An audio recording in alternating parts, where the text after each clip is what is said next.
नमस्कार, news one India देख रहे हैं आप। मैं हूं आपके साथ कोमल गंगवार। देवभूमि की शुरुआत करेंगे तो देहरादून से खबर। तीरथ कैबिनेट की आज अहम बैठक है। बता दें, शाम 4 बजे कैबिनेट की ये बैठक होगी और कई अहम प्रस्ताव पर मुहर लग सकती है इस बैठक में। तो ये खास बैठक होगी शाम 4 बजे और कई ऐसे बड़े प्रस्तावों पर चर्चा चल रही है जिन पर मुहर लगाई जा सकती है। बहरहाल ये देहरादून से खबर आप तक पहुंचा रहे हैं। तीरथ कैबिनेट की जो बैठक है शाम 4 बजे होगी।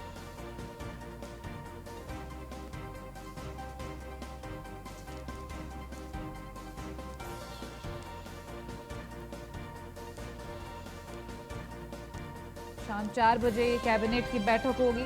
कई बड़े अहम प्रस्ताव रह सकते हैं जिन पर मुहर लगाई जाएगी और ऐसा भी कि कोरोना को लेकर भी रणनीति पर चर्चा हो सकती है, क्योंकि लगातार कोरोना भी बढ़ रहे हैं और उसको देखते हुए भी तीरथ सरकार लगातार सक्रिय है।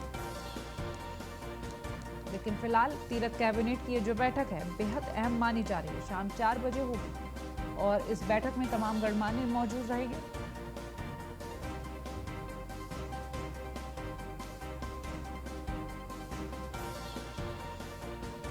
कई अहम प्रस्ताव पर मुहर लग सकती है इस बैठक में। शाम 4 बजे का वक्त तय किया गया है जब ये बैठक आयोजित की जाएगी।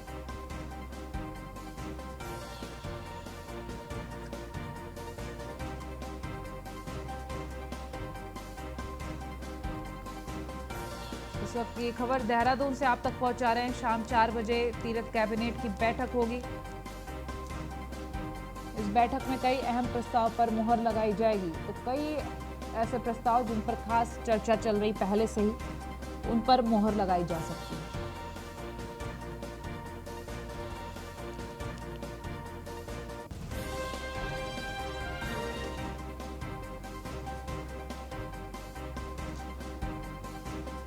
और संवाददाता सुमित सैनी हमारे साथ जुड़ गए हैं लाइव, उनसे अपडेट ले लेते हैं। सुमित, आज शाम ये 4 बजे बैठक होने जा रही, कौन कौन इस बैठक में खास मौजूद रहेगा और कौन से ऐसे प्रस्ताव हो सकते हैं जिन पर मुहर लगेगी? तमाम जो कैबिनेट मंत्री हैं वो इसमें शामिल होंगे, क्योंकि सबसे बड़ी जो अभी कोरोना काल चल रहा है, सबसे बड़ा चुनौती ये माहौल है। उत्तराखंड में लगातार उसी को लेकर लॉकडाउन को लेकर भी आज चर्चा हो रही है, क्योंकि कई मंत्री लॉकडाउन के पूरे प्रदेश लगा हुआ है। और आज जो आज शहर है देहरादून जिले में भी 3 मई तक के लिए आज से कर्फ्यू लगा दिया गया है और उसमें तमाम जो व्यवस्थाएं हैं, जो जरूरी चीजें हैं उन चीजों पर ही खुली रहेगी, दुकानें खुली रहेंगी और उसके बाद में तमाम लोगों से आवाजाही पर भी पाबंदी लगी जाएगी और जरूरत की चीजों के लिए ही लोग आवाजाही कर सकते हैं। और इसी को लेकर पौड़ी जिले से भी खबर आ रही है। पौड़ी जिले में भी कहीं जगह पर पूर्ण तरह से 3 मई तक के लिए कोरोना कर्फ्यू लगा दिया गया है। और कहीं ना कहीं आज जो बैठक होने वाली है, इस बैठक का जो मेन मुद्दा भी यही रहने वाला है, क्योंकि कोरोना संक्रमण जिस तरह से बढ़ता जा रहा है प्रदेश में, उसको लेकर कई कैबिनेट मंत्री सिफारिश कर चुके हैं कि पूर्ण तरह से लॉकडाउन लगा दिया जाए।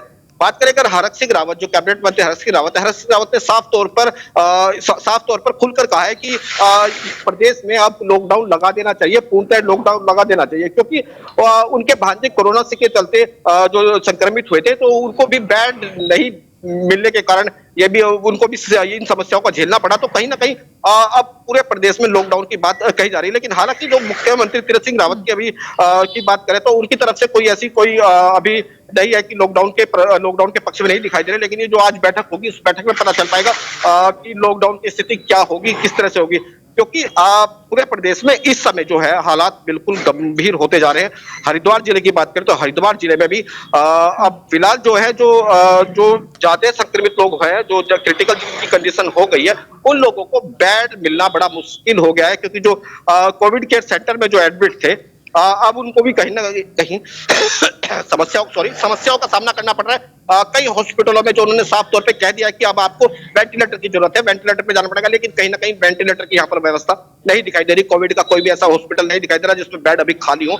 अभी हम यहाँ पर एक हॉस्पिटल से लगातार फोन आ रहे हैं जो पेशेंट है उनके कि किसी तरह से हमें वेंटिलेटर वाला बेड मिल जाए, लेकिन वो अभी कहीं उसकी भी व्यवस्था नहीं हो रही, क्योंकि कोरोना ये जो दूसरी लहर है कहीं ना कहीं एक कहर बनकर बरस रही है लोगों पर, और इसके चलते सभी लोग परेशान हैं। और इस परेशानी के माहौल को देखते हुए आज इस बैठक का मेन मुद्दा अब आज ये जो लॉकडाउन है या कोरोना से संक्रमण से किस तरह से बचाव किया जा सकता है, किस तरह से इससे लड़ सकते हैं, इसी को लेकर ये पूरी बैठक में ये मुद्दा गरमाया रहेगा। ठीक, सुमित बने रहिए आप हमारे साथ।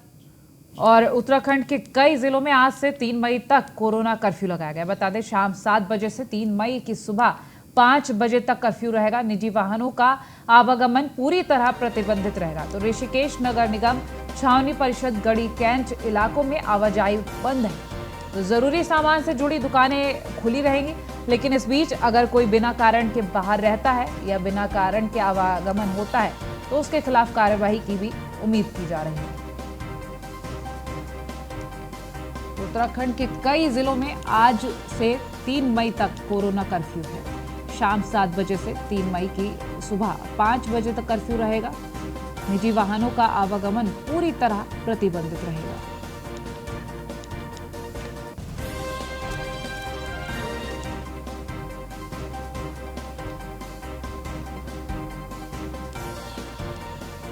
हरिद्वार से संवाददाता सुमित सहनी लगातार हमारे साथ लाइव जुड़े हैं और ऋषिकेश से संजय शर्मा हमारे साथ लाइव जुड़े हैं। सबसे पहला रुख कर लेते हैं हम हरिद्वार का। हमारे साथ सुमित लाइव जुड़े हैं। सुमित, लगातार जो तस्वीरें सामने आ रही हैं, कोरोना के आंकड़े बढ़ रहे हैं, इस बीच अगर हम कर्फ्यू को लेकर बात करते हैं तो क्या असर रहेगा, क्योंकि लगातार आंकड़े तो बढ़ ही रहे हैं और कई जगह ऐसा भी कहा जा रहा है कि कर्फ्यू लगाने का क्या फायदा, आंकड़े बढ़ने ही बढ़ने हैं।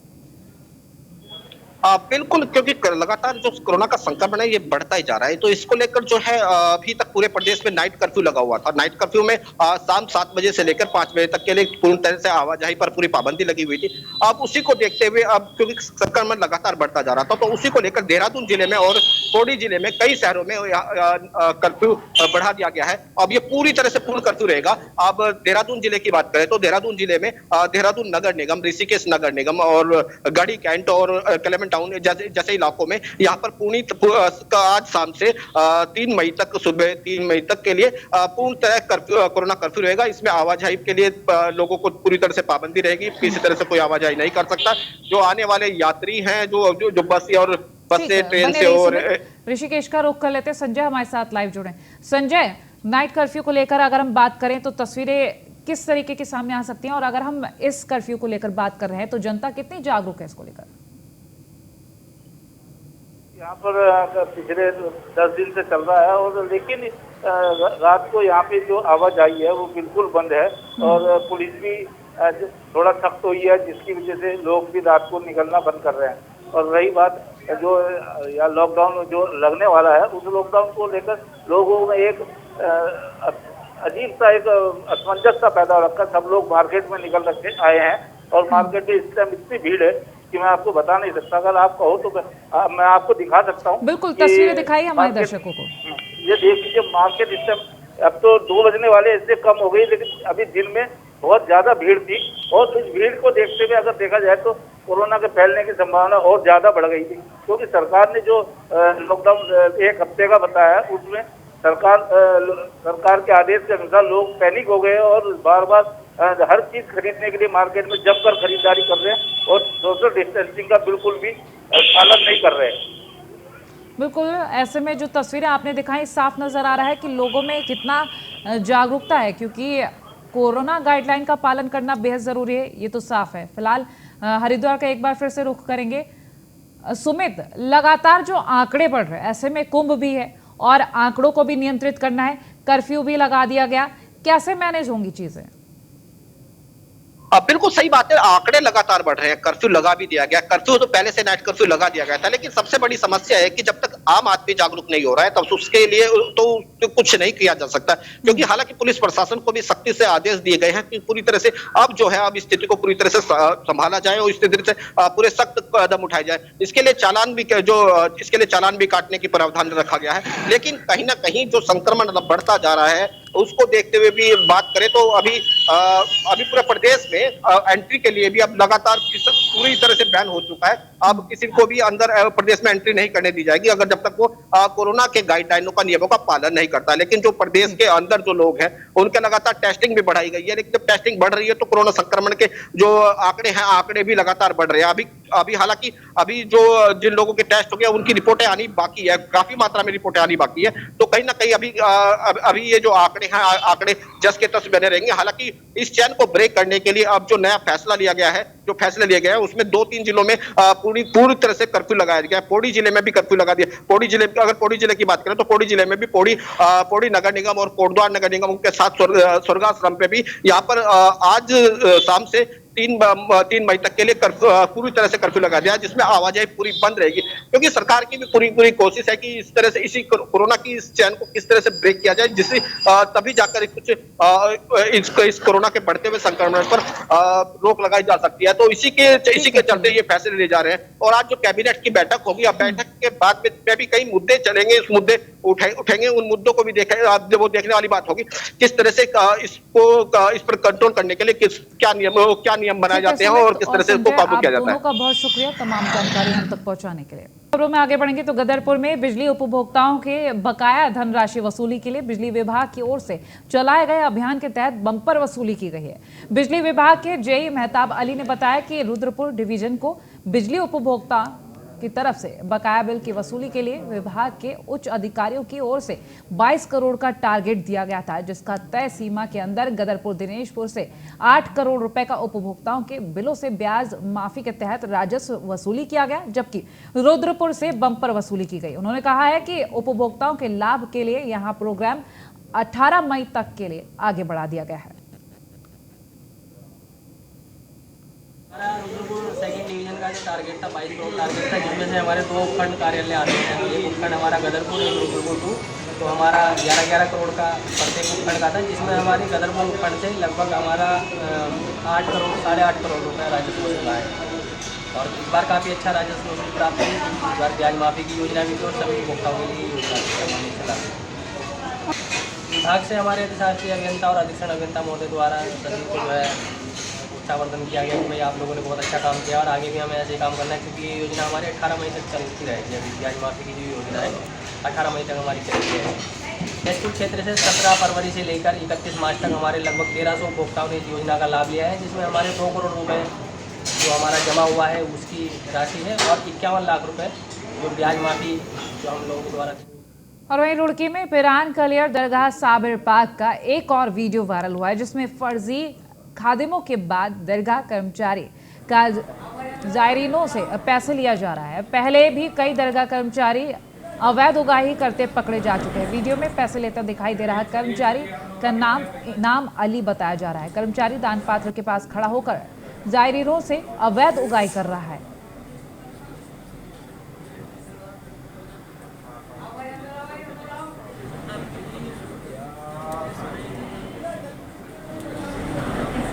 तस्वीरें भी आपको हम दिखा रहे हैं जब कर्मचारी जायरीनों से अवैध उगाही करता हुआ पाया गया और ये वीडियो लगातार वायरल हो रहा है।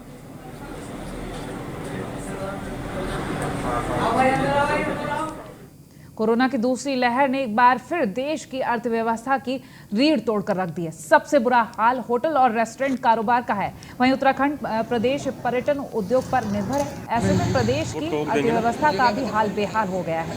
प्रदेश में ना के बराबर पर्यटक है। ऐसे में होटल और रेस्टोरेंट कारोबारियों में चिंता की लकीरें साफ देखी जा रही है। पहाड़ों की रानी मसूरी भी इससे अछूती नहीं है। मसूरी में कोरोना संक्रमण के फैलते प्रकोप को देखते हुए मसूरी से पर्यटकों ने मुंह मोड़ लिया है। मसूरी में ज्यादातर होटल और रेस्टोरेंट बंद होने लगे हैं।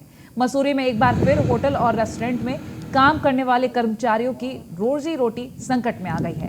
कई होटल और रेस्टोरेंट मालिकों की ओर से कर्मचारियों को हटाने का काम भी शुरू कर दिया गया है। होटल एंड रेस्टोरेंट एसोसिएशन के प्रदेश अध्यक्ष संदीप साहनी का कहना है कि लगातार कोरोना संक्रमण को लेकर कारोबार चल नहीं रहा और टैक्स भरने की मजबूरी है। कर्मियों को लगातार भुगतान कर रहे हैं। होटल रेस्टोरेंट का कारोबार घाटे का सौदा बन गया है। सरकार को टैक्स में रियायत देनी चाहिए। पिछले साल से ही कोरोना की महामारी की वजह से पूरे पर्यटन उद्योग को बहुत बड़ी क्षति पहुंची है। और जैसे तैसे पिछले साल तो निभ गया था।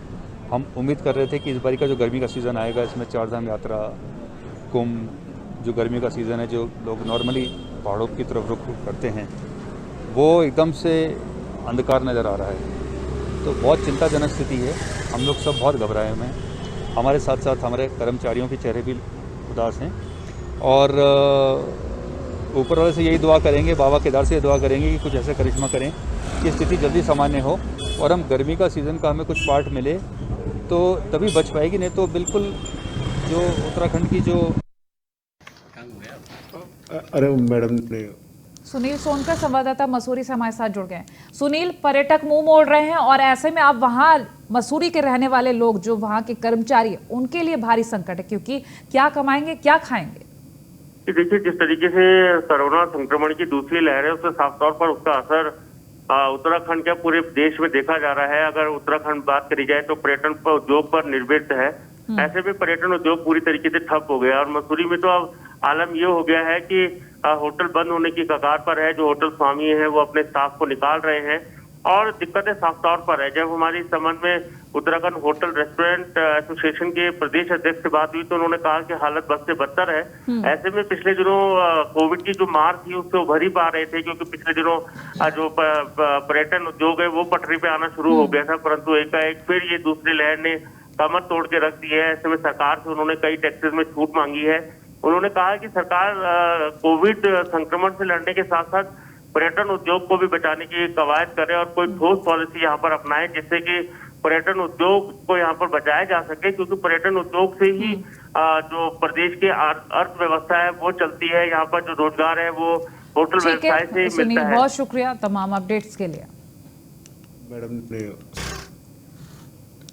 और वहीं नरेंद्र नगर में पुलिस ने 35,000 लूट की घटना को अंजाम देने वाले 2 शातिर बदमाशों को गिरफ्तार किया है, जिनके पास से लूट के 10-10 हजार नगद और लगभग 7 ग्राम स्मैक बरामद हुआ है। लूट में इस्तेमाल की गई बाइक भी बरामद की गई। बता दें कि बदमाशों ने 22 अप्रैल को पैदल अपने गांव जा रहे ठेकेदार कुंदन सिंह रावत को धक्का देते हुए छीना झपटी की और 35,000 रुपए लूट लिए थे।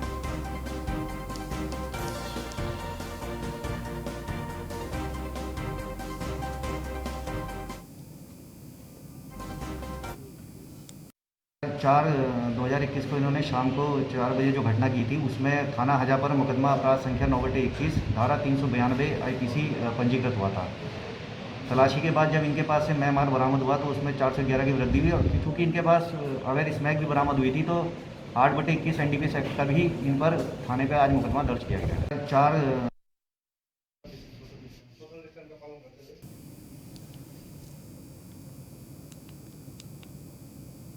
तो ये खबर नरेंद्र नगर से आप तक पहुंचा रहे हैं। लुटेरों ने 22 अप्रैल को ठेकेदार के साथ लूट की वारदात को अंजाम दिया था।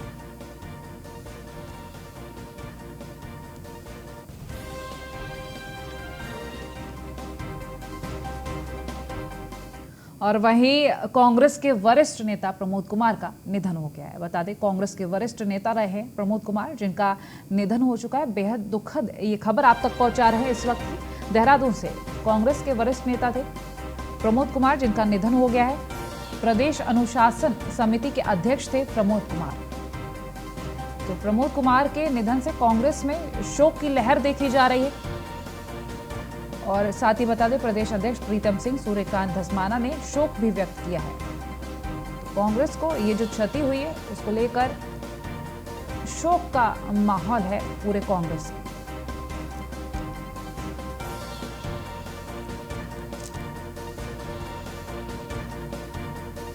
और फिलहाल देवभूमि में इतना ही। खबरों के लिए देखते रहिए News 1 इंडिया।